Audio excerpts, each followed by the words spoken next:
ബാല്യത്തിന് മധുരമേറുന്ന നിമിഷങ്ങളിൽ ഏറ്റവും പ്രാധാന്യം വഹിച്ചത് സ്കൂൾ അവധിയുള്ള ദിവസങ്ങളായിരുന്നു.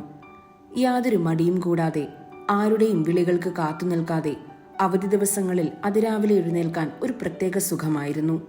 പിന്നീട് ആർക്കും മനസ്സിലാകാത്ത കുറച്ച് കളികളും കാര്യങ്ങളുമായിരുന്നു എൻ്റെ ലോകം. ചുറ്റുമുള്ളതൊക്കെ എൻ്റെ കൂട്ടുകാരായിരുന്നു. എൻ്റെ ഇഷ്ടങ്ങളായിരുന്നു അവരുടേതും.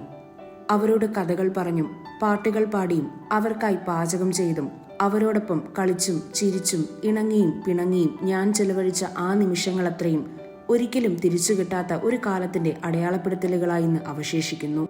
കാട്ടിക്കൂട്ടുന്നതെല്ലാം ഭ്രാന്താണെന്ന് ആരെല്ലാമോ ആവർത്തിച്ചുകൊണ്ടിരുന്നു. എന്റെ ലോകം അവർക്ക് കാണാൻ സാധിക്കാത്തത് എപ്രകാരമാണ് എന്നെ ഭ്രാന്തിയാക്കുന്നത്? ഒരുപക്ഷെ എന്നെയും എന്റെ ലോകത്തെയും മനസ്സിലാക്കാൻ ശ്രമിക്കുന്നതിലും എളുപ്പമാകാം എന്നെ ഭ്രാന്തിയെന്ന് മുദ്രകുത്തി അവഗണിക്കുന്നത്. അങ്ങനെയെങ്കിൽ എന്റെ സന്തോഷത്തെക്കാളേറെ അവർ വില കൽപ്പിച്ചത് മറ്റെന്തിനായിരിക്കും? ഒരുപക്ഷെ ഒന്നിനും ഉത്തരമുണ്ടായിരിക്കില്ല. പക്ഷേ അവിടെ എനിക്ക് നഷ്ടപ്പെട്ട ചിലതുണ്ട്, അതോടൊപ്പം ഞാൻ നേടിയ ചിലതും.